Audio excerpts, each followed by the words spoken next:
자, 오늘은 사도 요한이 체험한 천상 예배라고 하는 제목으로 은혜의 시간을 좀 나눠보고자 합니다.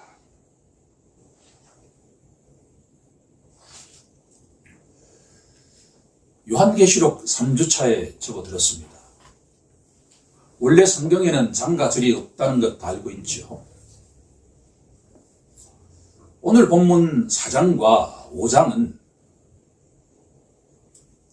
천상에서 어떻게 예배를 드려질까에 대한 답을 사도 요한을 통해서 우리에게 제시하고 있습니다.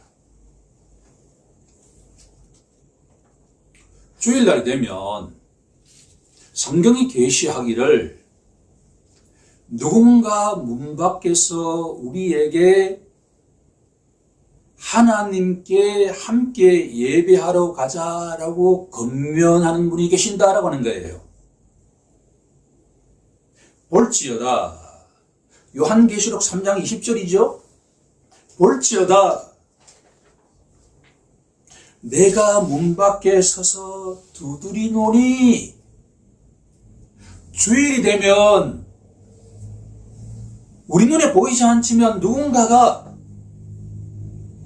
우리 마음의 문을 똑똑똑 두드리신단 말이에요.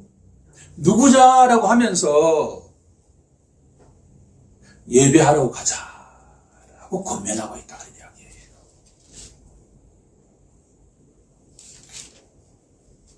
예배는 무엇일까요?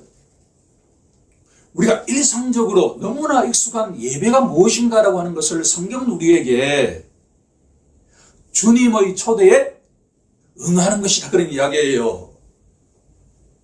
주일이 되면 습관적으로 이 예배당에 모이는 것은 너무나 거룩한 습관이지만 본질적으로 보면 오늘 아침, 오늘 새벽에 누군가가 우리 마음의 문을 똑똑똑 두드려 주셨다는 이야기예요. 우리가 들었던 듣지 않았던 내가 문 밖에 서서 두드리노니, 예배의 시작은 이 문을 두드리시는 이 주님의 음성에 반응하는 것이에요. 누구든지 내 음성을 듣고 문을 열면, 이때 문은 무슨 문이에요? 현관문이 아니라 무슨 문이죠? 마음의 문이죠. 그러니까 예배의 시작은 뭐냐 그러면 우리 마음의 문을 똑똑똑똑 두드리시는 그 주님의 음성에 반응하는 것이란 말이에요. 우리의 마음의 문을 열지 않고서 이 예배당에 오면 내 스스로는 자족할지 몰라도 주님 입장에서 보면 그게 진정한 예배가 되지 않을 수가 있다고 하는 거죠. 누구든지 내 음성을 듣고 문을 열면 내가 누구죠? 주 예수 그리스도께서 내가 그에게로 들어가, 마음의 문을 연 그에게로 들어가. 신비롭죠. 예수를 믿고 나면 우리 속에 누가 계시죠? 성령님인데 예수님이 계시잖아, 그렇죠? 주 예수 그리스도가 계시는데 성경은 우리에게 그분이 또 우리에게 문을 똑똑똑 두드리세요. 신비로운 거죠. 우리 마음의 문을 열면 그분이 우리 속에 들어와서 뭘 하신다고 하죠? 그와 더불어 먹으신다. 마지막 주의 만찬 때 주님 뭐라고 말씀하셨죠? 이 빵은 나의 살이다. 이 피는 먹고 마시는 거예요. 더불어. 누구와 더불어? 주님과 더불어 먹는 거예요. 이 예배당에 우리가 와서 뭐냐면 먹는 거란 말이에요. 매주 우리가 주의 만찬은 안 하지만 예배당에서는 우리가 믿음의 눈으로 먹는 거란 말이에요. 그분의 살을, 그분의 피를 마시는 거란 말이에요. 그는 나와 더불어 먹으리라. 반복되는 단어가 뭐죠? 먹고 먹는 거란 말이에요. 더불어 먹고 먹는 거란 말이죠. 그런데 라오디게아 교회 성도들은 뭐라고 이야기를 하죠? 나는 부자라. 17절에 되어 있잖아. 나는 부자라. 부유하여 부족한 것이 있다 없다? 없다 말이에요. 우리가 밥을 먹고 나서 큰 마트에 가면 사고 싶은 게 있나 없나요? 없잖아요. 부자의 마음으로 예배당에 오면 먹을 게 아무것도 없어.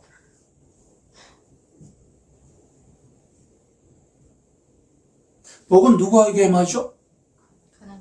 심령이 가난한 자에게 임한다고 말씀하시잖아요. 우리가 이 예배당에 오면서 나는 아무것도 부족한 게 없어. 주님이 날마다 나에게 풍성한 은혜를 베풀어 주시기 때문에 나는 아무것도 부족한 게 없어. 이런 마음으로 오면 그 예배는 그냥 망치는 거란 말이에요.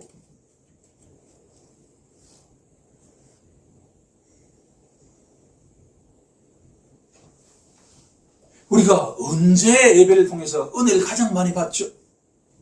한번 기억을 더듬어 보시길 바랍니다. 우리가 언제 가장 은혜를 받죠? 내 마음이 자고한 상태에서 은혜를 받나요? 내 마음이 너무나 가난하고 주님 아니면 안 돼요라는 그런 마음으로 예배당에 왔을 때 은혜 받나요?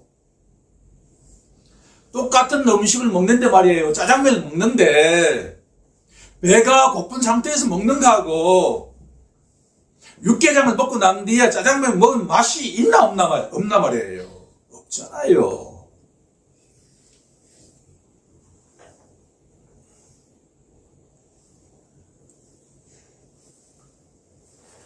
우리 스스로는 부자다, 부유해서 아무것도 부족한 게 없다라고 하지만 주님은 어떻게 보시죠? 내 공부한 것과 내 가련한 것과 내 가난한 것과 내 눈먼 것과 내 벌거벗은 것을 아느냐 그런 말씀이잖아요. 오늘 준비 찬송에서도 우리의 눈을 열어주시고 우리의 길을 열어달라고 찬송하잖아요. 어떻게 하면 우리의 눈과 우리의 길을 열 수 있죠? 18절에 보면 내가 너를 권하노니 내게서 불로 연다는 금을 사라. 불로 연다는 금은 무엇을 의미할까요? 이 세상의 최고 부자는 누구죠? 금붙이를 많이 가지고 있는 자가 부자잖아요. 영적으로 어떻다는 이야기예요. 그 금도 온도를 막 높이면 어떻게 되죠? 녹고 사라지잖아요. 그런 세상적인 금은 아무리 많이 가지고 있어도 하나님 앞에 딱 섰을 때 이 불같은 하나님의 말씀 한마디면 다 사라진단 말이에요. 아무리 온도가 높아도 녹지 않는 금이 있다는 거예요. 그래서 사라는 이야기예요. 오케이? 두 번째, 흰옷을 사서 입어 벌거벗은 수치를 보이지 않게 하라. 흰옷을 사라. 녹지 않는 금을 사고 흰옷을 사고 세 번째는 뭐라고 되어 있죠? 안약을 사서 눈에 발라라. 눈이 충혈되면 우리가 안약 넣잖아요. 영적인 안약이 뭐냐는 이야기예요. 사고 사라는 이야기예요. 세 번 나오잖아요. 계속 사라는 이야기예요. 예배당에 와서 우리가 해야 할 것은 뭐냐 그러면 우리 스스로 보기에는 너무나 부유한데 아버지 눈에는 어떻다는 거예요? 너무나 가난하니까 사고 사라는 이야기예요.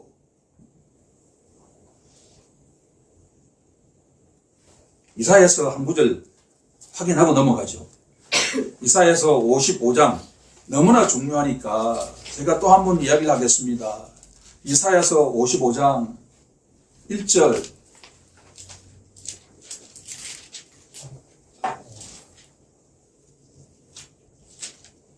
오호라 너희 모든 목마른 자들아 물로 나오라. 돈 없는 자도 오라. 너희는 와서 사 먹되. 돈 없이 값 없이 와서 포도주와 젖을 사라. 하나님 뭐라고 말씀하시죠?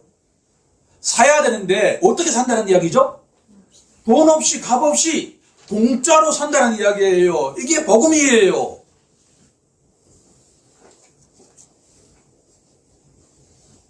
본문으로 돌아오면 됩니다.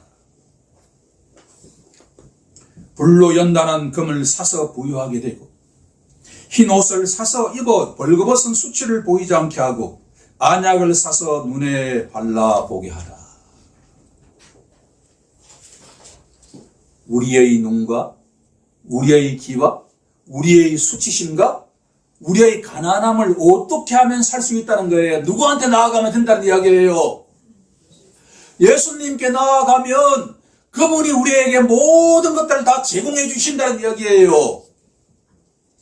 예배의 자리는 우리 자신은 우리 눈에는 보이지 않지만 우리의 수치심과 지난 한 주 동안 우리의 수치심,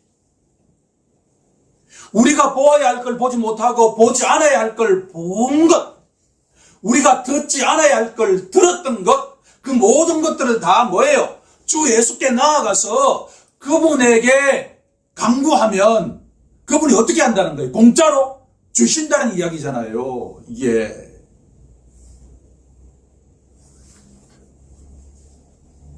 예수님께서 우리 마음의 문 밖에 두드리신 것은 너희들의 영적인 실존을 깨닫고 나에게 와서 나와 함께 먹고 함께 마시면 너희의 수치심은 어떻게 된다는 거예요? 다 사라진다. 너희 영적 빈곤함이 다 제거된다. 너희 영적 어두움이 눈이 떠여진다는 이야기예요. 이 정도면 서론이 충분하게 되었습니다. 4장 1절에 보게 되면 이 일 후에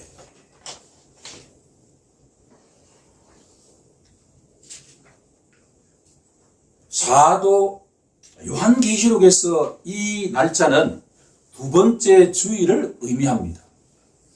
두 번째 주일. 요한계시록 1장 10절에 가게 되면 이렇게 되어 있죠. 사도 요한이 주의 날에 첫 번째 주일입니다. 주의 날에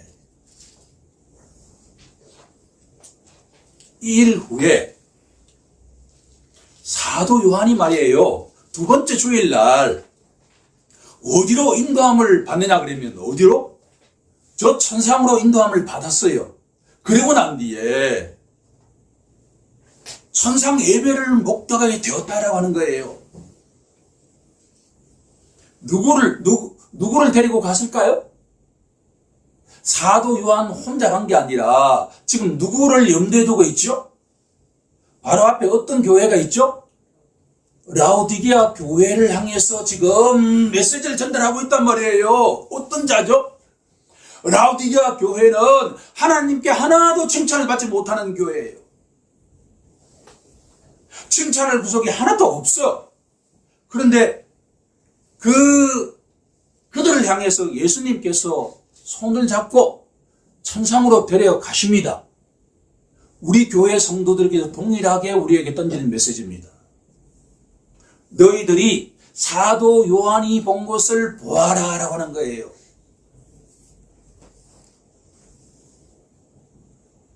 이 절에 보시면 내가 곧 성령에 감동되었다니.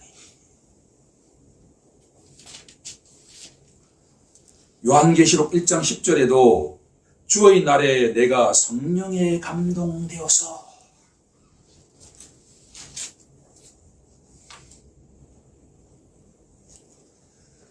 예배자는 자기 힘으로 예배드리는 것이 아니라 어떻게 해야만 예배드리는 자가 될 수 있다는 거예요? 성령의 감동이 돼야 합니다. 성령의 끌림을 받아야 된다는 거예요. 그리고 천상에 있는 그 예배의 장소를, 예배의 모습을 보는데, 이제 본론입니다. 2절부터 11절까지 계속해서 한 단어가 반복됩니다. 그 단어가 무엇일까요? 예, 그렇습니다. 보좌라고 하는 단어입니다. 내가 곧 성령에 감동되었더니 보라, 하늘에 보좌를 베풀었고 그 보좌 위에 앉으신 이가 4절에 또 보좌에 둘려, 5절에 보좌로부터, 6절에 보좌 앞에, 9절에 그 생물들이 보좌에 앉으사. 5장의 1절에도 어떻게 되어 있죠? 내가 보매 보좌에 앉으시니가.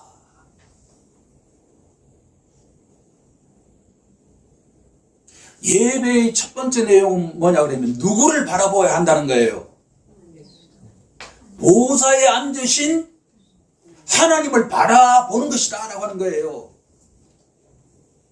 사도 요한이 지금 천상 예배를 받는데 4장과 5장이 예배에 관한 내용인데 그 핵심적인 단어는 뭐냐 그러면 보좌에 앉으시니, 보좌에 앉으시니.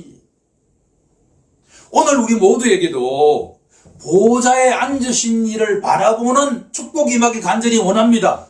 우리 눈에 보이지 않지만 지금 이 예배당 보좌에 앉으신 그 하나님을 믿음의 눈으로 바라보는 축복 임하기 간절히 원합니다. 그게 예배다라고 하는 거예요. 예배. 근데 이걸 번역해 보면 보좌에 앉으신 하나님을 바라본다라고 하는 게 뭐냐라고 하는 거예요. 천상 예배는 중심을 잡는 것이다. 첫 번째 갈로의 정답은 중심입니다.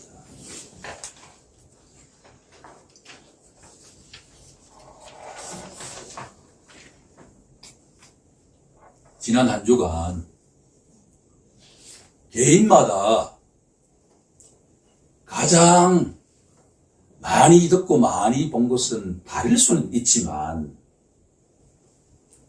한국인이라고 한다 그러면 정도의 차는 있지만 12월 3일에 비상계엄을 목격하고 들었고 했던 것은 다 우리 공통적인 내용이죠. 그렇죠? 그런데 이게 왜 중요하냐? 저는 기본적으로 저희 신앙과 모든 목회의 스탠스가 뭐냐 그러면 입장이 정치로부터는 일정하게 거리를 두어야 된다라는 입장을 갖고 있는 사람이에요. 지금까지 저는 복음 외에는 어떠한 사회적인 이슈에 대해서도 이야기를 한 적이 없습니다. 지금도 마찬가지예요. 그런데 이번에 이 사건이 왜 우리에게 중요하냐라고 하는 것을 성경적으로 보게 되면 디모데 전서 2장 1절에 가게 되면 2장 2절이겠네요. 함께 우리가 찾아서 합독해 보도록 하겠습니다. 디모데전서 2장 2절 시작. 임금들과 높은 지위에 있는 모든 사람을 위하여 하라. 이는 우리가 모든 경건과 단정함으로 고요하고 평안한 생활을 하려 함이라. 이 말씀이 뭐냐 그러면 특히나 국가의 최고 유정자들을 위해서 뭐 하라는 거예요? 기도하라는 이야기야. 기도. 이는 왜냐하면 너희가 고요하고 평안한 생활을 하기 위해서는 고요하고 평안한 생활이 뭐죠? 줄이면 뭐죠? 일상이에요. 일상. 우리 휴산 집사의 투병이 끝나고 난 뒤에 시간이 되는 분만 가서 식사 교제하면서 공통적으로 내린 결론이 뭐냐 그러면 건강을 잃기 전에는 건강한 것이 얼마나 축복인지를 알아야 몰라요? 모르죠. 그러니까 그런데 이렇게 특정한 상황이 발생되면 건강보다 더 중요한 게 없잖아요. 그렇죠? 마찬가지라는 이야기예요. 이게 비상계엄이 된다는 이야기는 무슨 말이냐 그러면 우리가 이렇게 예배 생활 있잖아요. 이렇게 그런 것들이 거의 원천적으로 불가능하게 될 수도 있는 것 같은 상황에 빠진다는 이야기예요. 우리가 거리를 갈 때 불신 검문을 통해 가지고 내 가방 속에 뭐가 있는지를 보여줘야 하는 것과 같은 것이 상황이란 말이에요. 저는 경험해 봤죠. 박사과정 때 수업을 하는데 1987년도 이야기예요. 군인들이 우리 강의실 내에 들어왔단 말이에요. 경찰이 들어왔단 말이에요. 다 총칼로 해가 쫓아냈어요. 이렇게.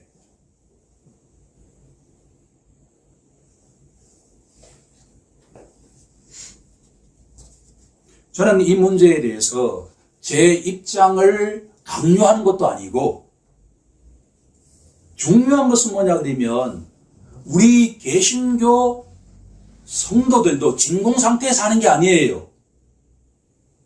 세상에 요동칠 때 우리는 어떤 마음을 가져야 될까라고 하는 것을 저는 주목하고 싶다는 이야기죠.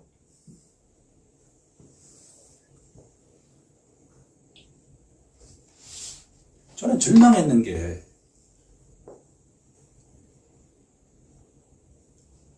국가적으로 그렇게 중요한 사건 앞에 투표도 하지 않고 그러니까 퇴장한다는 것을 보고 난 뒤에 좀 절망했습니다. 이거는 뭐 이렇게 찬성, 이렇게 반대 문제가 아니에요. 우리가 말이야 국회의원 한 사람에게 이게 어느 정도 투자하는지 아세요? 국회의원 한 사람에게 어느 정도 투자하는지 말이에요. 최소한 10억 이상이에요. 본인이 2억 이상이고 보좌관이 8명이에요. 다 합하면 10억 이상이죠. 우리의 세금으로 이렇게 면책 특권이 있어요. 불체포 특권이 있어요. 국회 회기 내에는 어떤 상황 속에서도 체포가 되지 않는단 말이에요. 특권을 주죠. 공항에 가면 패스예요. 따로 이렇게 게이트가 있단 말이에요.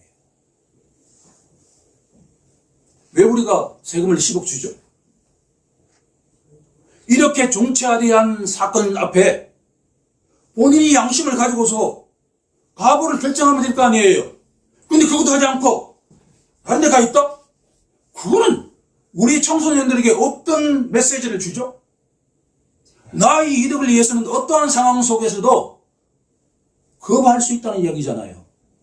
예컨대 교회에서 말이에요. 가장 이렇게 성경적으로 볼 때 가장 이렇게 좋지 않은 것은 뭐냐 그러면 교회에 중차대한 문제가 있는데 참여하지 않고 나중에 이상한 이야기하는 사람들, 이거는 성경적이지 않아요. 이게. 오케이. 그런데 우리의 소망은 무엇일까? 우리에게는 소망이 없을까? 너희들이 지난 한 주 동안에 이 사회 속에서 어떠한 상황이 벌어졌다 하더라도 병상에 있는 사람은 비상계엄이 크게 관심이 갈까요? 안 갈까요? 안 가잖아요. 자신의 질병에 이렇게 함몰되어 있을 거 아니에요. 어떻게 됐든 지난 한 주 동안에 어떤 상황이 벌어졌다 하더라도 크리스천이라고 한다면 이 예배당에서 누구를 바라보아야 한다는 거예요? 하나님을 바라보아야 한다. 이 세상의 중심이 탄핵을 할 거냐 말 거냐 하는 게 중요한 게 아니라 누구라는 이야기예요? 하나님이다라고 하는 거예요. 하나님이 다 아신다는 이야기죠. 하나님이 모든 것을 통치하고 계신다. 우리 인생의 주인이 누구라는 이야기예요? 돈도 아니고 권력도 아니고 뭐도 아니고 누구라는 이야기죠? 하나님이다. 하나님이 다 알고 계신다. 예배는 지난 한 주 동안 우리의 삶 속에서 아무리 요동치니 일이 있다 하더라도 이 예배당에서는 누구를 바라보아야 한다는 거죠? 하나님을 바라보아야 한다. 이게 예배의 본질이다라고 하는 거죠. 그러면 이렇게 하나님이 우리 삶의, 우리 사회의, 우리나라의 주인입니다라고 고백하는 순간에 절망이 뭐로 바뀌죠? 소망으로 바뀌지요. 하나님이 주권적으로 역사하신다. 이건 제가 어떤 내용을 이야기하는 게 아니에요. 하나님이 어떻게 인도하실지는 모르지만 그 하나님은 항상 어떤 분이시죠? 우리가 어떻게 믿고 있죠? 정의로운 분이시고 공의로운 분이시고 하나님은 악을 미워하고 선을 장려하신 분이다 라고 믿는 순간에 우리의 앞날이 어떻게 된다고 우리가 믿을 수가 있죠? 정의롭게 공의롭게 선하게 이끌어 가실 것이라고 믿을 수 있다라는 거죠. 천상예배는 우리 개인적으로 사회 속에서 어떠한 일이 일어난다 하더라도 보좌에 앉으신 그분을 바라보는 것이다. 우리 삶의 중심이 내가 아니고 정치가도 아니고 누구라는 이야기죠? 하나님이다. 그게 첫 번째 내용입니다. 두 번째는 천상 예배는 보좌에 앉으신 하나님을 바라보면서 그분이 하시는 말씀을 듣는 것이다. 그런 이야기예요. 듣는 것이다. 예배는 말씀을 듣는 것이다. 왜? 하나님은 어떤 분이시죠? 말씀하시는 분이잖아요. 저도 이게 깜짝 놀란 게 우리가 히브리서를 말씀하시는 하나님을 4주째 이번에 이야기한다는 게 저도 깜짝 놀랍니다. 어떻게 가능한지 저도 잘 모르겠어요. 하나님은 말씀하시는 분이에요. 하나님의 주권을 인정하는 자는 하나님의 말씀을 들어야 합니다. 근데 문제는 뭐냐 그러면 5장 1절에 보니까 이렇게 되어 있잖아요. 그렇죠? 내가 보매 보좌에 앉으신 이의 오른손에 두루마기가 있으니 안팎으로 썩고 7인으로 봉하였더라. 하나님의 말씀을 보고 들어야 되는데 보고 들을 수 있다는 이야기가 없다는 이야기예요? 없다는 이야기잖아요. 7인 7은 완전수이기 때문에 완벽하게 그 두루마리가 사이어져 있어서 펼쳐볼 수가 없다라고 하는 거예요. 사도 요한이 너무나 안타까워서 4절 마지막 부분에 보니까 울었다. 하나님의 입에서 나오는 그 말씀을 들어야 하는데 울었다. 그런데 장로 중의 한 사람이 울지 마라. 유대 지파의 사자 다윗의 뿌리가 이겼다. 그 두루마리와 그 7인을 어떻게 하시리라? 떼시리라. 이것은 여신다. 그런 이야기입니다.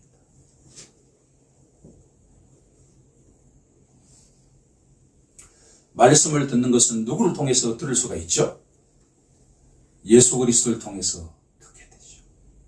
7인으로 꽁꽁 삼여져 있는 그 말씀의 두루마리를 예수 그리스도를 통해서 우리가 듣게 된다. 그런 말씀입니다. 자, 우리 함께 5장 9절과 10절 말씀을 합독해 보도록 하겠습니다. 시작. 그들이 새 노래를 불러 이르되 두루마리를 가지시고 그 인봉을 빼기에 합당하시도다. 일찍이 죽임을 당하사 각 족속과 방언과 백성과 나라 가운데에서 사람들을 피로 사서 하나님께 드리시고 그들로 우리 하나님 앞에서 나라와 제사장들을 삼으셨으니 그들이 땅에서 왕노릇하리로다 하더라.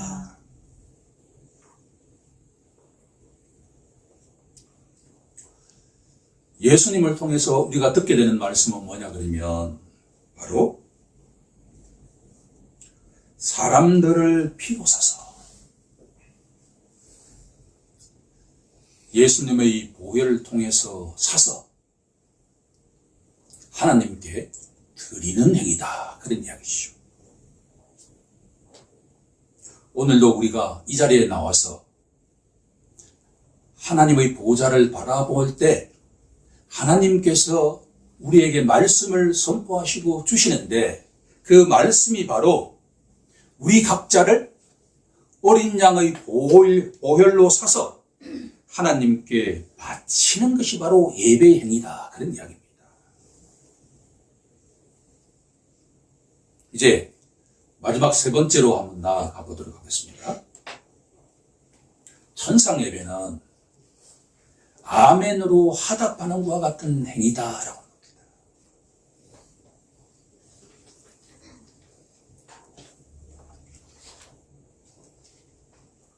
요한계시록 5장 14절 마지막 구절을 보니까 내 생물이 이르되 아멘하고 장로들은 엎드려 경배하니라. 예배의 마지막은 아멘으로 화답하는 것이다 라고 하는 겁니다.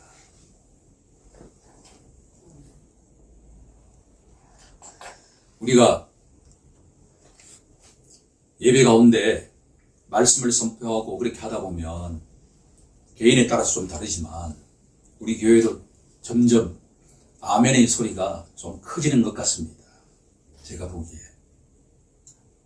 아멘이라고 하는 것은 바로 보좌에 앉으신 하나님께서 말씀하신 그 모든 것들이 다 맞습니다. 그런 화답입니다. 여기에는 뭐가 또 포함되어 있냐 그러면 찬송이 포함되어 있죠. 우리가 찬송을 부를 때 준비 찬송도 그렇고 마지막 찬송도 다 모든 것들이 오늘 전체적인 내용을 바라보게 되면 보좌에 앉으신 하나님께서 말씀하시는 것에 우리가 화답하는 내용이다라고 하는 겁니다. 또 하나는 바로 기도하는 것이죠. 찬송을 하면서 우리 모두가 하나님께 오늘도 다가오는 한 주 동안에도 우리 개인과 우리 가정과 우리 사회를 위해서 그렇게 인도해 달라고 기도하는 것이 바로 예배의 행위다라고 할 수 있습니다. 이제 말씀을 정리해 보자 합니다. 사도 요한이 경험한 이 천상적인 예배는 우리 모든 교회 성도들에게 던지는 메시지다라고 정리할 수가 있습니다.